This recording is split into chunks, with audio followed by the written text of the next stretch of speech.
We'll go ahead and get started. It looks like we have about 84 people on this morning. So good morning, everybody. My name is Michelle Duchesne. I will be running coffee today. John is downstairs with our community services directors, and he will be back next week. So we have a pretty packed agenda today. We have our Deaf Culture 101 and our Sign of the Week with Michael. We have two vendor spotlights. Angel Sense Assistive Technology and Positive Pathways will be presenting today. Scott and his team have an HCBS update they will be sharing with you and some support there as well. We have Hubert, our emergency coordinator. He will be sharing some preparedness on care homes and caregivers for floods and winter weather. So he'll be kind of giving you guys some resources on that. Helen will share some updates on our homemaker service code. Jessica has an outreach flyer that she'd like to share with you guys. We also have some information Jason will be presenting regarding the rate inquiry procedure and form. So when as we are going through the rate reform, if you have questions or you're seeing rates are incorrect, there's a procedure that we have that Jason will be sharing with you guys. I will be sharing the acknowledgement form and putting that in the chat for you guys to review and reach out if you have questions, and a little update on the process for that right now. And then some QIP updates. So that will be our agenda for the day, and I will pass it over to Michael. You're a co-host right now, Michael, so you should be able to share. We can start with the sign of the week in Deaf Culture.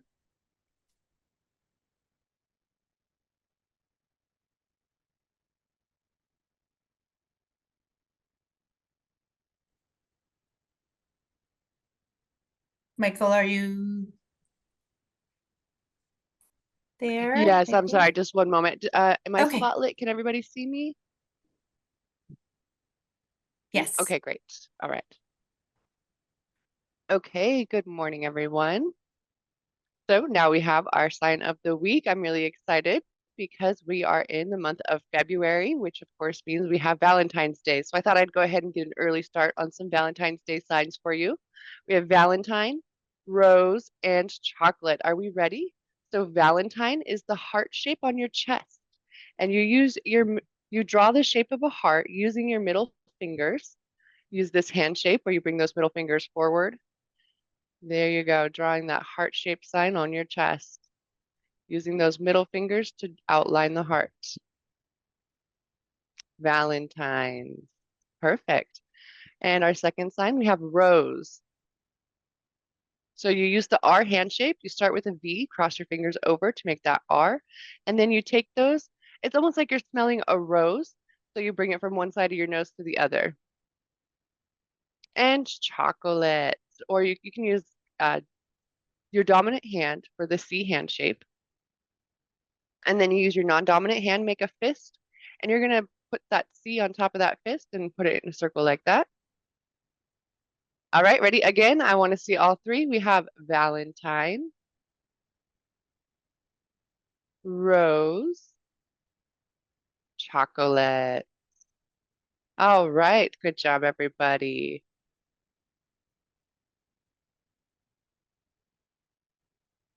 Okay, so for today's Deaf Culture 101, I wanted to bring up a very important topic to our community.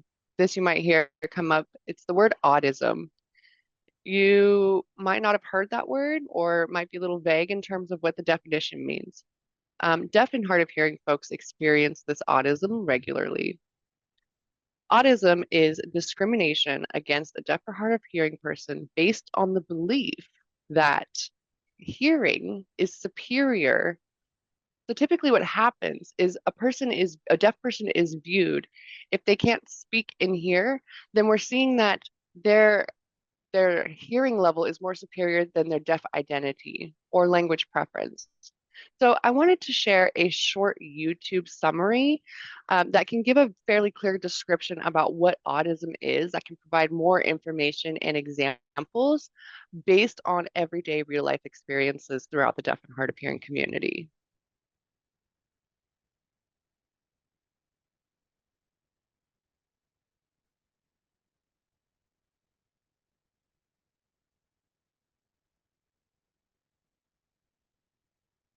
Okay, can everybody see the YouTube video?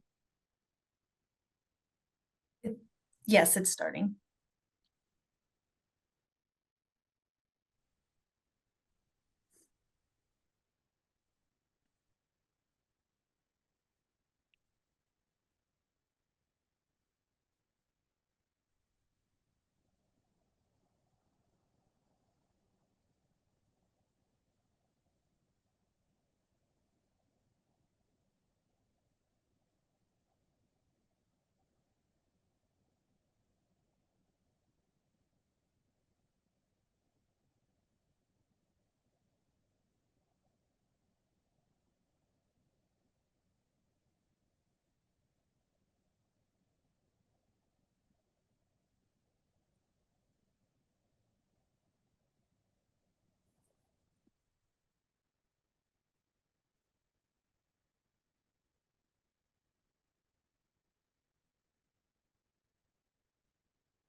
So that brief video, it shows an example, it provides an example, three typical examples that we see. We have autism from the employer, where a deaf person may be qualified, has all the qualifications, can pass certification exams, has all the training and experiences, internships, a degree, anything necessary for the job. And then what happens is during the interview, they're not hired because the employer looks at that deaf person and only sees communication and can't get past how are you going to communicate at work? You can't be successful if you can't communicate. So they're ignoring their actual abilities. So this is an example of autism. That is actually a true story. Um, there was a 17-year-old boy who applied for a fast food restaurant position, and this teenager in the past had two sisters who had worked in this fast food restaurant, and many deaf and hard of hearing customers would go to this restaurant, and the manager would applaud these sisters for being able to communicate with the deaf and hard of hearing customers in ASL. And so the mother of these children or kids went ahead and encouraged the son to apply and to get a job, thinking that the relationship with the employer already, based on the two deaf sisters who had already been applauded for using sign language, would be helpful in this situation. So the teenager went ahead and applied for the position, got the interview, and then one of the sisters ended up being the interpreter for this interview. They go together, and the manager conducts the interview as the sister's interpreting. And only 1 minute into the interview, the manager stops and says, you know what? We can't hire deaf and hard of hearing individuals.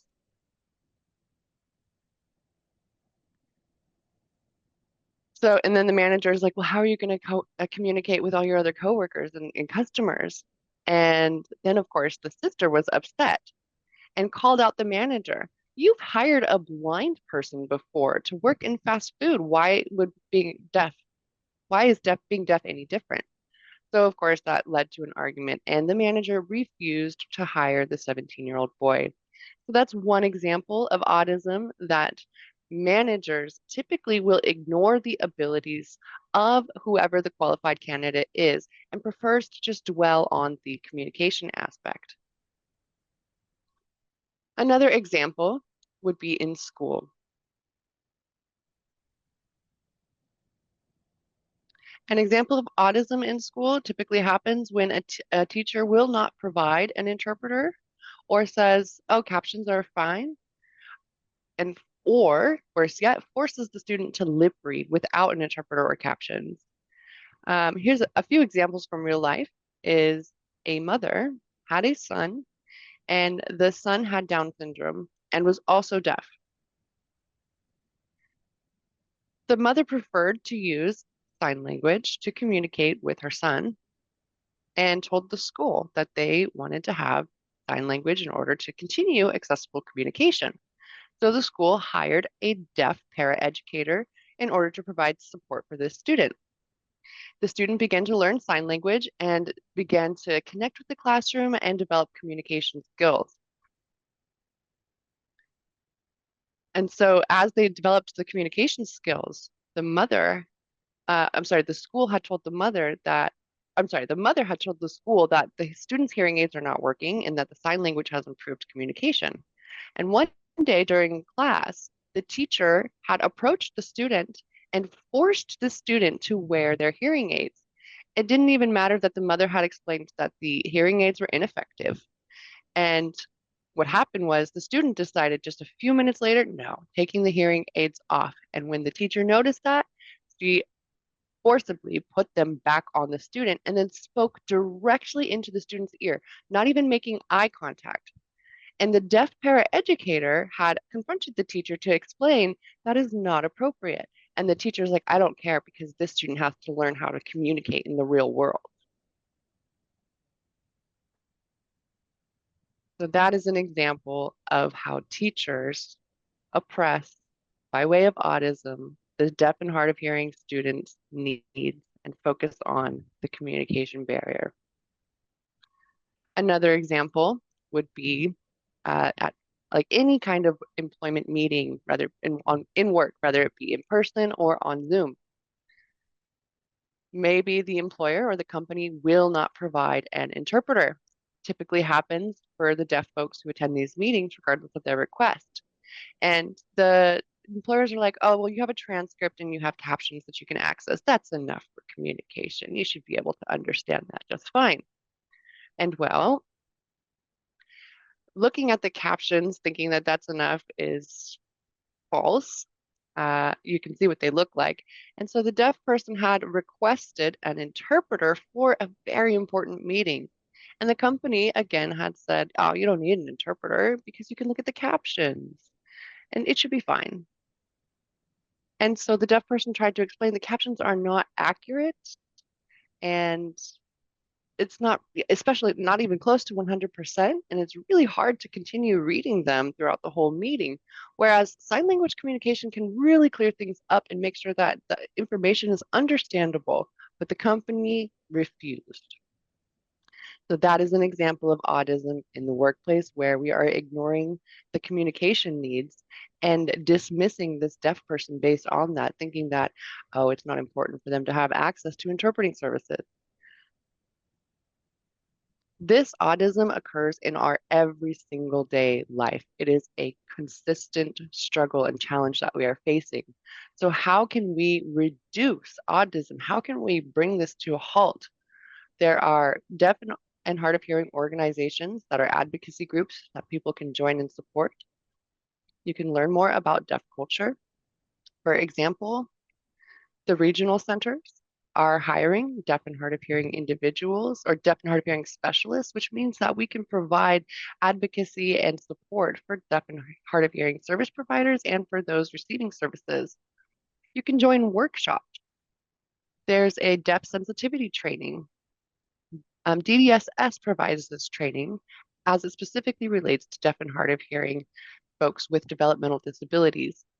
And it goes into detail about some of the cues and communication needs. Deaf and hard of hearing staff can get support from other staff who know deaf and hard of hearing culture and make sure that their peers have access to the necessary information. So autism typically, as I mentioned, happens again and again. And this is as a result of ignorance rather than on intentional discrimination. Most people just don't know, and they think that they're being politically correct or fine or polite. But if you have a deaf and hard of hearing client in your program, ask for a deaf and hard of hearing advocate or a specialist in order to ensure that you're providing the services that meet the needs of the deaf person or hard of hearing person. And remember that a small change can make the biggest impact and create in increasing equity and reducing autism. Thank you very much for your time and for listening to Deaf Culture 101 today. Thank you, everyone. Thank you, Michael. There was a request in the chat for you to put that video that you shared in there. So if you can share that link as well as the sign YouTube, please. Thank you. Up next, I'm going to skip around a little bit. I wanted to allow Helen the opportunity to provide some updates on our homemaker service code. Go ahead, Helen.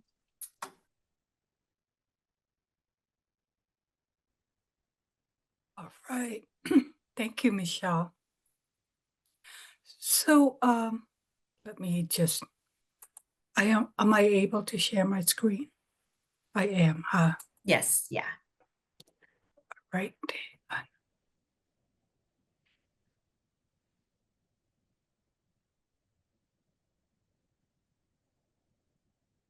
Okay, so you can share you can see my screen, right? This is Yes. yes, sorry, let me just scroll up. So this is the directive, and this directive can actually be found on the DDS website. I know we've always shown you guys where to see all of the directives and the changes that are being made right now. So for homemaker service as personal assistance, but personal assistance and homemaker service right now are in one vendor number. So the way it's done is it's a homemaker vendor number, kind of like host the CR62, the personal assistance. Now we need to change that because of the changes in the definitions and the scope of the H6 tier services. So personal assistance is now a vendor number by itself. It's a standalone service. And it has different scope than it used to be. Or I should say clear definition of what it is.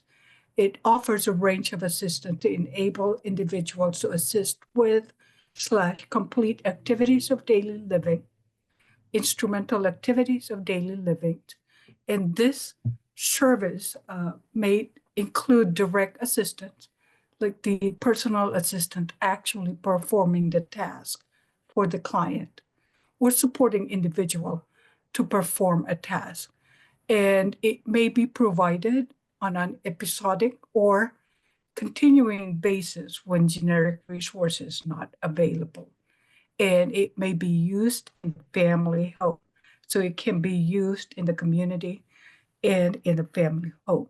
Now, housekeeping services, however, is now confined to reform, sorry. Oh.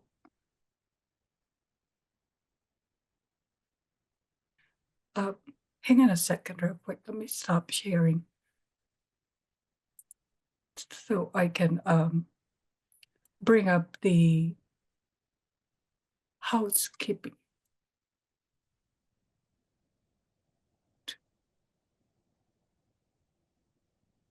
Okay. Okay. Let me share my screen again, and I will put this on the chat.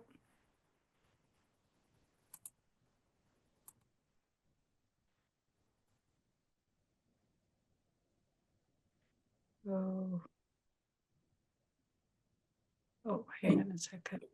Are you able to share, Helen? We're not seeing it yet. You're not seeing it yet? Okay. And if you're having issues, you can always just put it in the chat and explain it as well. Oh, okay. You know what? Let me do that because Zoom is, I'm so used to Office Team. Okay, so housekeeping is now really for cleaning and, of course, to maintain a sanitary living environment. It is limited to 3 hours a week.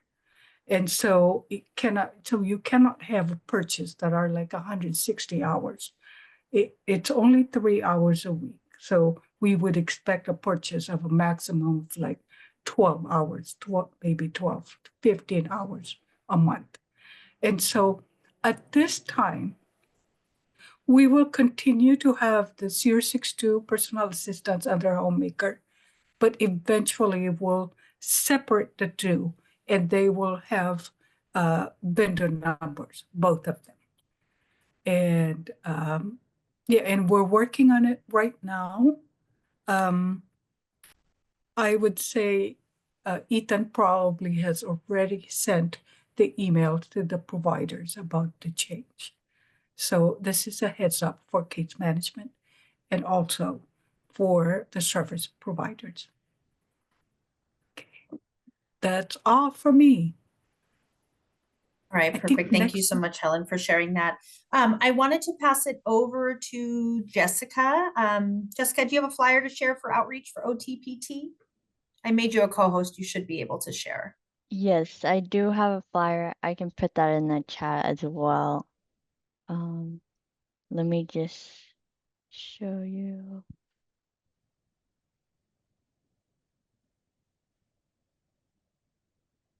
Okay, so we are looking for early intervention. Can you guys see my screen? Yep, we see it. Okay. We are looking for early intervention, occupational therapist, and physical therapist in the Yolo, Sutter, and Nevada counties. And if you have any questions, you can reach out to me. My information is down below on the flyer, and I can attest this. So please spread the word. If you know anybody, let them know. And thank you. Okay, thank you so much. If you can put that in the chat. I wanted to provide an update. I'm kind of skipping around to make sure we have enough time to cover everything.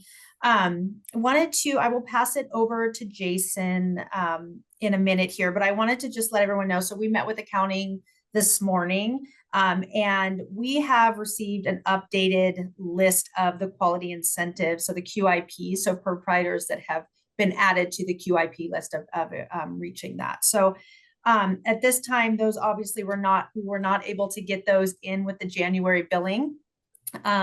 So what we are doing and what accounting is working on is after the 15th of this month, they will be looking at all of those to see what rates need to be updated, and also processing retro payments for those.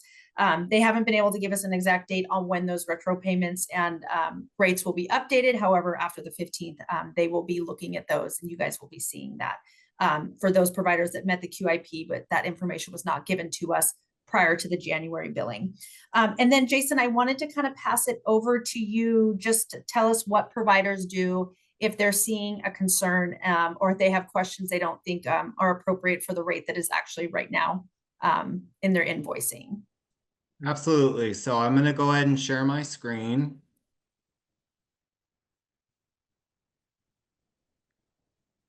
And let's see.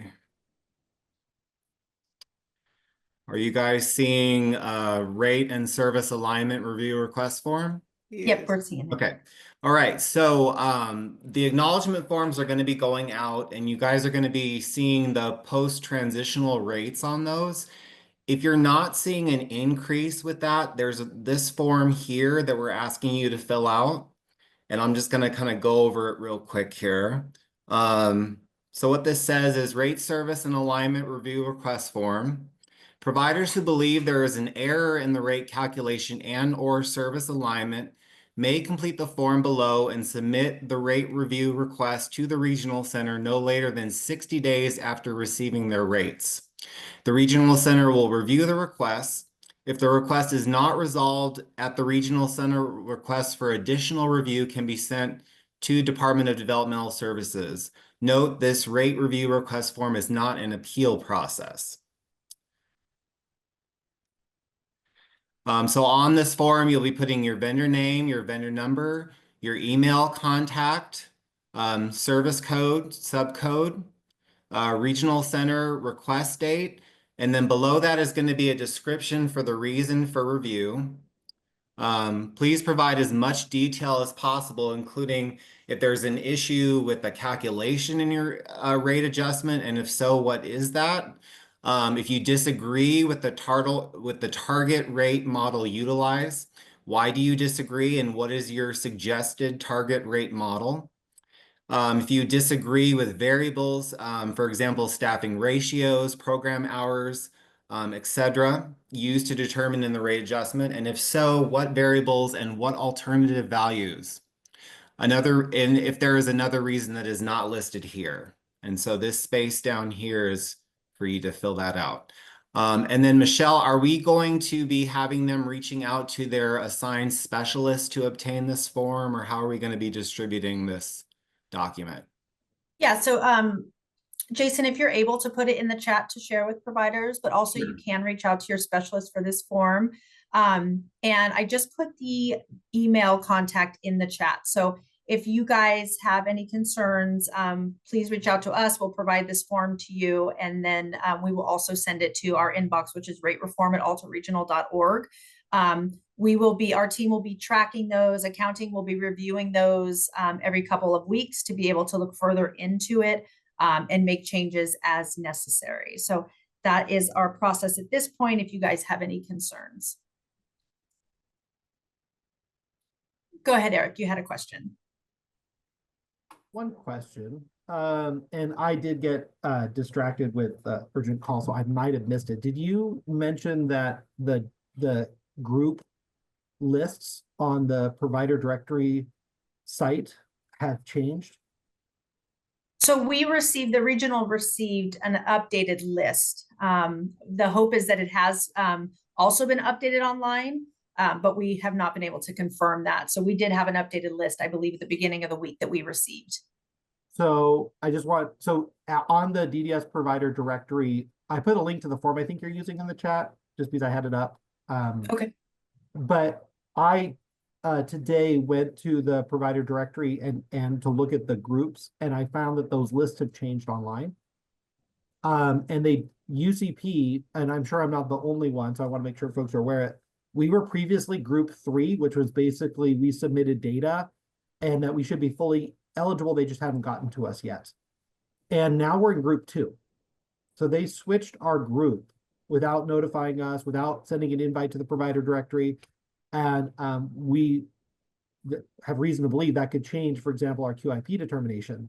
And so we don't know why that's changed. So I've emailed the department, called the department, left a message trying to figure it out. But I think if there's any question, folks might need to look again at DDS's lists and see if you got moved to a different group and if that's advantageous for you or not. So we're concerned it hurt us.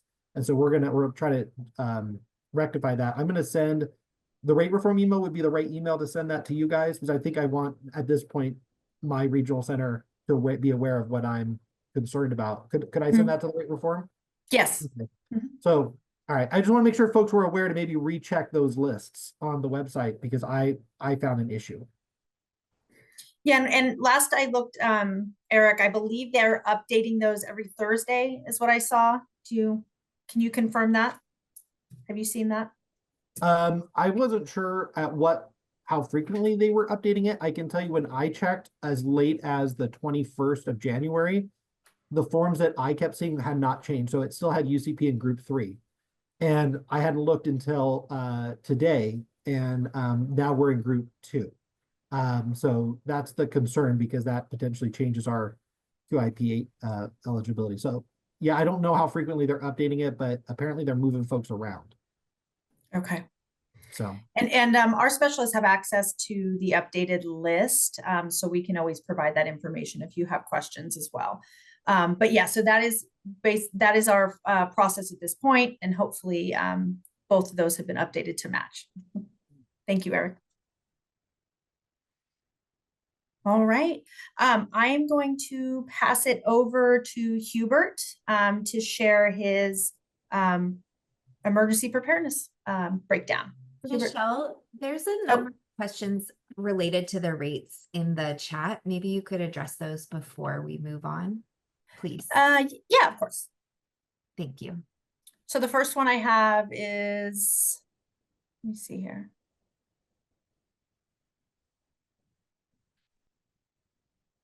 Yeah, so about I wanted to kind of let you guys know as well. So we'll skip around. I just hope I will be able to let me share my screen. So an update on the acknowledgement form. So those are going out as we speak. Raven and Belinda from our team who previously they've been shifted from the DSP stipend over to the acknowledgement form. So they've started sending those out. With those acknowledgement forms will be your workbooks. Our goal is to have all of the acknowledgement forms sent out to everybody by the end of next week.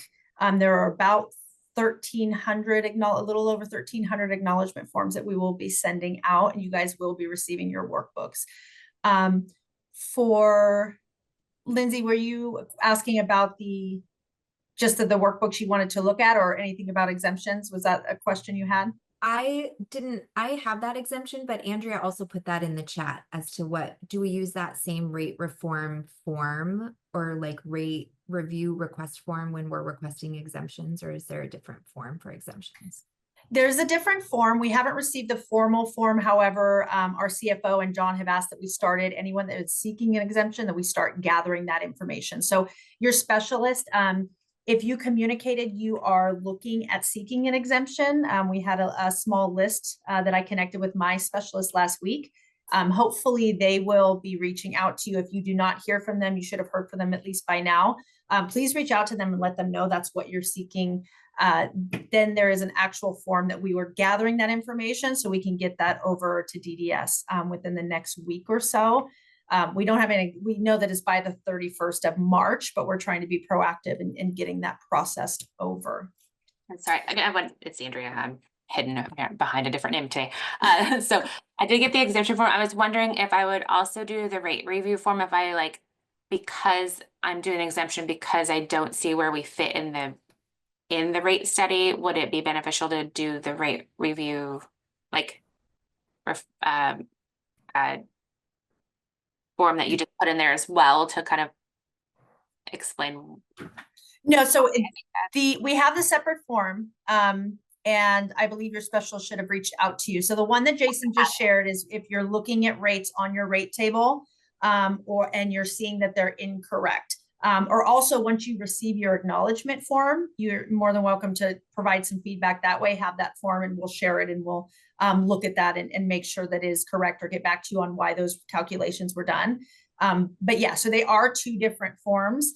And if you have any questions, I'm going to put my information in the chat so that we can, if you are seeking an exemption and you have not heard from your specialist, please let me know. And we will provide that information for you guys. I do have it. I didn't want, she did tell me. Okay. Okay, perfect. Just on FYI as well. So anyone that's seeking exemption, we have heard that the department is, really looking at if the provider does actually meet and fall into one of the categories. And they're asking for program designs as well to be able to assess that. So that's what we were gathering at this point to be able to provide to the department. Let me see here. We have a couple of questions that are specific to certain service codes in here, Michelle. Yeah, 605. Oh, I wanted to make sure. Fine. Yeah, Helen, do you want to, Yeah. is there a specific question for 605s? It looks like Lana, you had a question. Yes, thank you. I have a question because now we are supposed to bill under two categories, professional and specialist, and so far we still for January we're able to bill for one code, and the rate is not even aligned with any of the categories. So I was wondering. Thank you.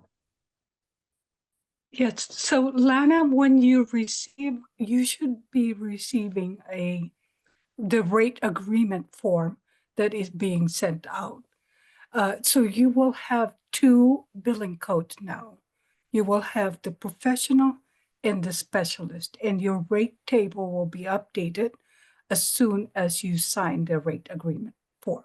So we're working on it right now. Again, it's two rates, two people. One is a professional and one is a specialist. And one has to be a master's degree, and the other one, a specialist, is a bachelor's degree. Okay? Yes, thank you so much. Thank you. All right. You're welcome. I also see, Andrea, you put in there about the 880. If you want to fill out a form, reach out to me. for our 880s. So 880s that had a mileage rate, they were a per trip rate originally, or they are now a per trip rate. So anyone that was a per trip rate, we automatically, you'll see in the acknowledgement that those have transitioned over to the new rate based on ambulatory and non-ambulatory. However, individuals that had a mileage rate for 880, Damien, our transportation specialist, will be reaching out to start gathering needed information so that we can assist in calculating your hold harmless to see if that is a better rate than the per trip rate. So Andrea, if you want to fill out the form, put in there just why you feel or why it's incorrect, and then we can address that. Okay, and it might be that, all right, it was the 880 trip rate, and it might be the fact that we didn't have the quip assigned to it. So it was like $32 or something of that. So Okay. it's okay, but either way. Yeah. Yeah. And we'll look into that once you fill that out so we can just give it some additional time to review. Thank you. Mm-hmm. Eric, you had a question? Good. I just want to verify if we have an issue with just the QIP determination, is that form that we reviewed the form that you're going to require us to go through for just the QIP, or is that for other calculation questions or service code determinations? Right now it's for both. That Okay. way we can look into it. But we do also, if you just have a simple question on your QIP, we can also have you reach out to the specialist. Your specialists have access to the workbooks as well, so they can determine if you did in fact meet the QIP. So we can do both on those. So like in our case, we up until last week, we were eligible for QIP, and the workbook we just got did not say it says we're not eligible. So we got the workbook. Does that mean that we should go to our service specialist again, or should I go to the rate reform, or do I need to fill out that letter? So the acknowledgements that you received with those workbooks do not have the updated list that we just recently received. So I would recommend reaching out to your specialist, or you can reach out to me and we can look at that. Yeah, because they were pulled and everything was mail merged that we pulled together for the acknowledgements. So unfortunately, when we did that, we received the list about 4 or 5 days later. Okay. 3 or 4 days So later. with your specialist for QIP. Yes. Yeah. And we can look at what that list is and see if you are on that list. Thank you. Mm-hmm. Carol, as your question was about exemption or exclusion option. Right now it's an exemption for transitioning over to the newly established service codes. And we can support you in that. I believe that we've had all of our specialists reach out, but please reach out to your specialist if you have not received anything for that.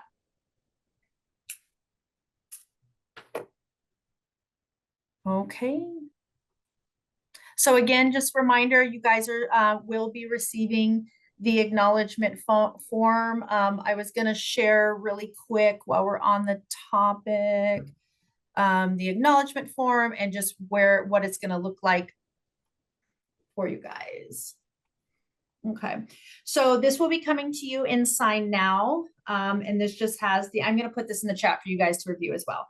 So it's just noting the rate reform implementation, the WIC code there, and also some instructions. So when you get this, you will be completing this part as far as the individual completing the form. That is something you'll be filling out. The vendor name and number will be there. And this right here, section 5, is going to see where you're, you guys can see the screen, right? I don't see it on mine, so I wanted to make sure I'm sharing it. Yep, okay, thank you. So this is where you guys are going to see, it's going to have obviously your vendor name, number, the address, the service types. It'll have your new service code, the old service code. Again, it'll also note the subcodes, the new one and the old one, if applicable. And then the new unit billing type and the old unit billing type. It'll also let you know what the full benchmark rate was, what the 90% is, and then what your current rate will be.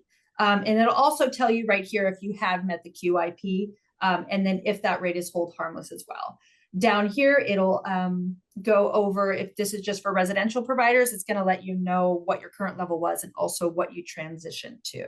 And then here's some verbiage directly from what DDS has kind of outlined in the directives, and then the signature line there. So like I said, I'll share this in the chat. These will be coming out. And then any questions, please reach out to your specialist. Any concerns, please fill out the form that Jason provided and send those over to ratereform@altaregional.org. And if you're not sure who your specialist is, you can always reach out to me too. I'll go ahead and put my email in the chat. All right. For the interpreter, I'm sorry, do you mind letting me know who just recently said that we can contact you for any information? Yes, I'm sorry, that was Jason Scantlebury.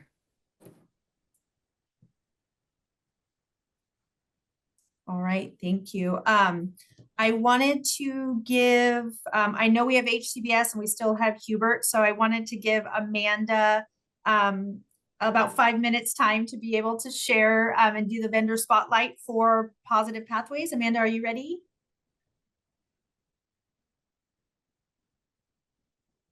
Good morning. Can you hear me? Yes, we can hear you. Okay, awesome. Okay, let me go ahead and get this started. Give me one moment.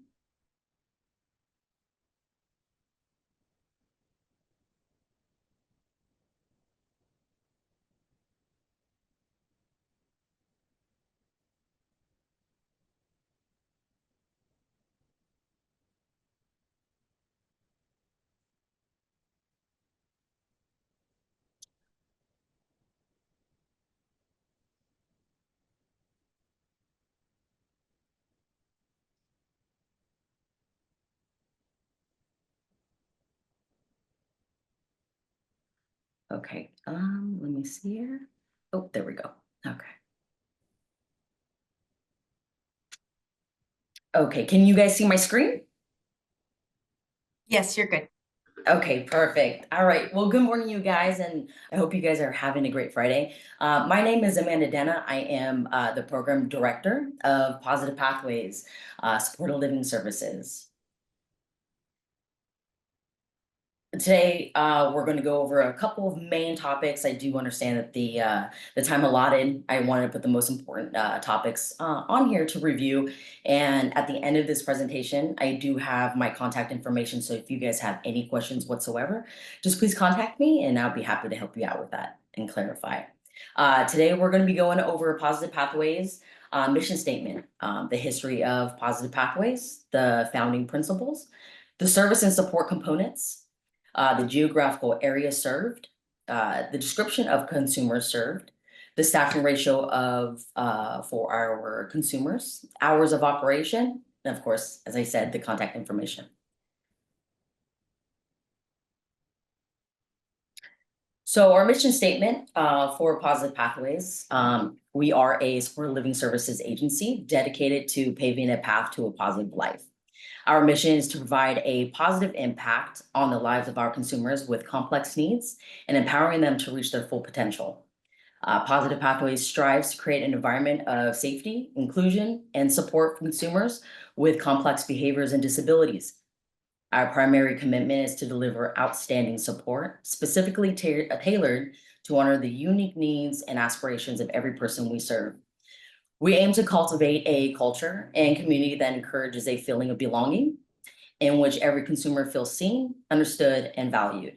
In essence, our mission is to transform lives through personalized support, enabling each consumer to navigate life's challenges within a nurturing and empathetic environment. And let me see. So just a little bit of history of Positive Pathways so we can kind of understand where it started. So Positive Pathways was established in 2021 with a mission of creating housing opportunities for individuals with complex needs and challenging behaviors in Sacramento County. We recognize the unique challenges faced by these individuals, and we aim to provide a supportive environment that promotes stability, independence, and personal growth. Since our start, Positive Pathways has made significant strides in addressing the needs of our community. So by 2025, we officially expanded our services to operate as a comprehensive supportive living services agency in collaboration with Alta California Regional Center.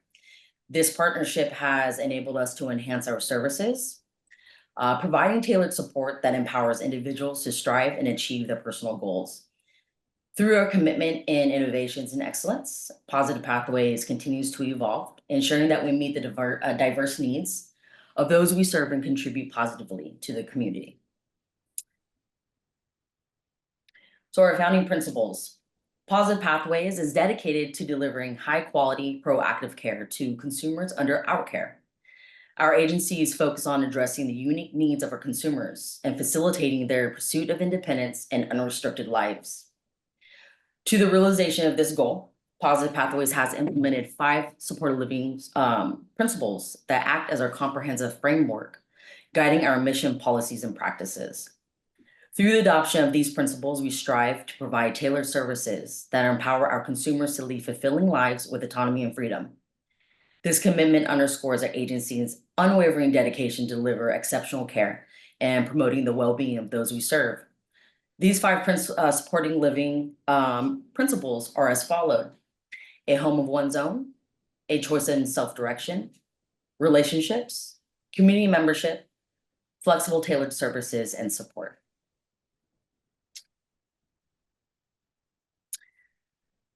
So our overall service and support components, just want to make sure they're just tabbed there. And again, any other questions that you guys may have, my contact information there at the end. So our overall is housing, support team, personal assistance, household assistance, health maintenance, community training and promoting personal safety, emergency support, community access, access to resources, money management, behavioral support, relationship building, mobility support, advocacy, and transportation.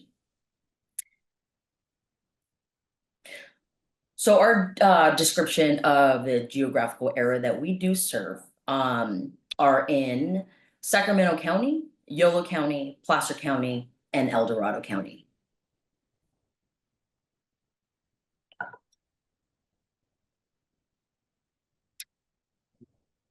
The description of consumers that we do serve. Our Positive Pathways is committed to serving a diverse range of consumers who require support to live fulfilling and independent lives. Our services are open to adults who have been deemed eligible for regional center services, as well as those who may have additional disabilities, such as mental health disorders and challenging behaviors. Positive Pathways Supported Living Services program is available to individuals who meet the following criteria. Meets the specific guidelines under Title 17, Section 58613. Must be at the age of must be at least 18 years of age. Must be affiliated with one of the 21 regional centers in California. It is important to also note that currently, Positive Pathways exclusively serves individuals who reside within the territorial catchment area of Alta California Regional Center. They must have a complete individual program plan that indicates their desire or their conservator's desire for supported living placement. Must have appropriate income, such as wages, SSI, benefits, etc., to be able to afford living in the planned housing setting. So as continued, must have a qualified developmental disability that falls under any of the following diagnoses, regardless of the severity and whether if it is in a combination of these diagnoses: intellectual disability, cerebral palsy, epilepsy, autism, category 5, mental health conditions, and forensic disability. Any other conditions that affect development but has not been diagnosed or specified. Any restrictions, we do not impose any restrictions at this moment. So we do understand that every consumer is unique and we strive to provide personalized support that meets their specific needs and goals. Our team is trained and experienced in working with consumers who may have the complex needs, including those with mental health disorders and challenging behaviors.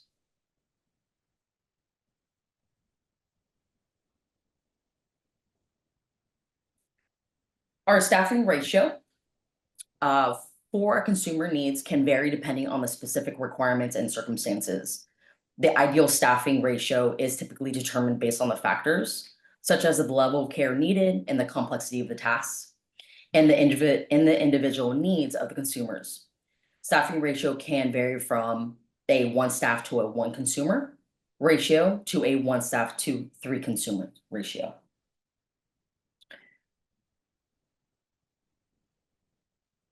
Our hours of operation, we have a flexible service hours. The specific operating hours of the supported living services will vary based on the individual consumer needs. The regional center is in collaboration with Positive Pathways, will determine on the appropriate service hours based on the consumer support requirements and preferences.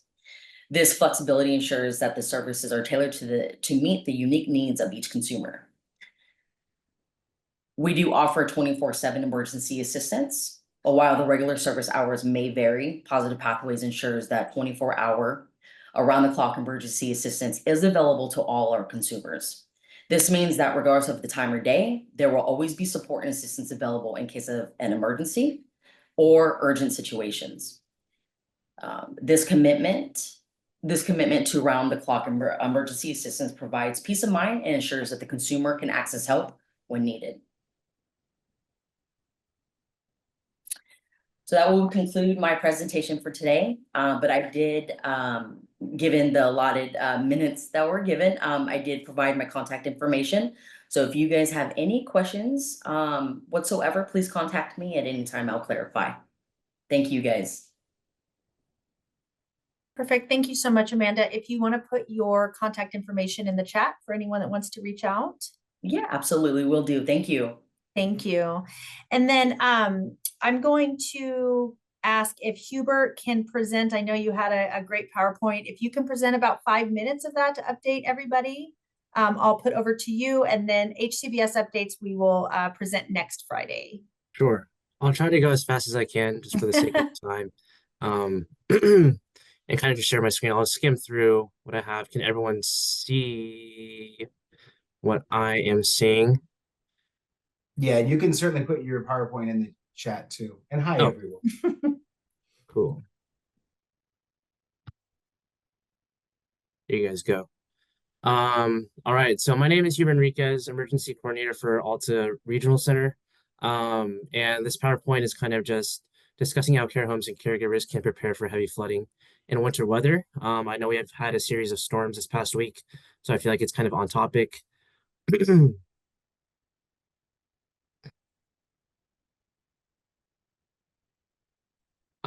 So basically to effectively prepare for flooding, it's crucial to just understand the local hazards within Alta's catchment area, right? So Sacramento County has high flood risk due to levee systems along the Sacramento and American rivers. Yuba and Sutter counties historically impacted by levee breaches. Colusa County vulnerable due to proximity to the Sacramento River.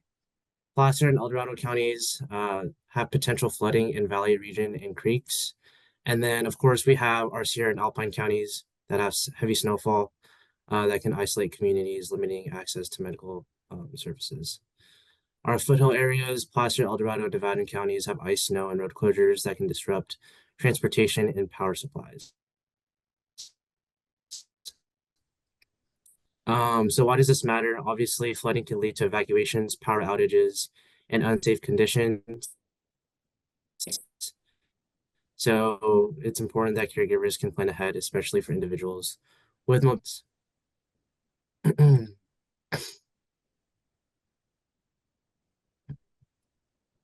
So the first thing that we can do is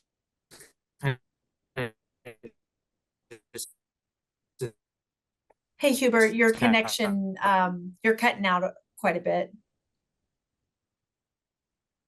Oh. Can you guys hear me? Yeah, it's cutting out pretty quick, and we only have a couple more minutes. Would you mind putting your training in the chat for everybody? Yeah, I think we'll need to go over this a little bit more in depth when because you're real choppy, your image and your the voice to give her, but we'll make that available for folks in the chat, and then maybe we can have you go into it a little bit more in depth because we've got more storms coming. Sounds good. Sorry about that, guys. Thank you so much, Hubert, for sharing that. So we'll cover that next week. Scott, I know that we put on hold next week. Your team will be presenting, but we have 2 minutes? You want to kind of share that your team's getting back out there in the field? Yes, we are.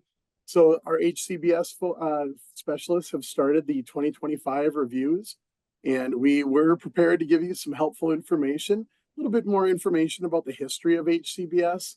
And then we were going to do a little bit more diving into the modifications and what the assessments are going to look like this year. So definitely log in, spread the word for next week, and we'll have a full presentation on the new HCBS assessments for 2025. Thank you, Scott. And Lindsay, you put a message in the chat. Did you want to unmute yourself and plug the pack? Sure. Yeah. Just a update or reminder to everyone that our provider advisory committee meets once a month. Our meeting is next Thursday. Anyone is welcome. All providers are welcome. Community members are welcome. You can join in person at Alta in the Brenda Smith conference room, or join virtually. And please join us. We'd love to have you. All right. That concludes our agenda, everyone. Thank you so much. John Decker will be back next Friday to run coffee, and feel free to reach out to your specialist if you have any other questions regarding rate reform, the acknowledgements, the exemptions, and everything. Thank you, guys. Thank you, Michelle. Thank you. Thank you. Bye-bye.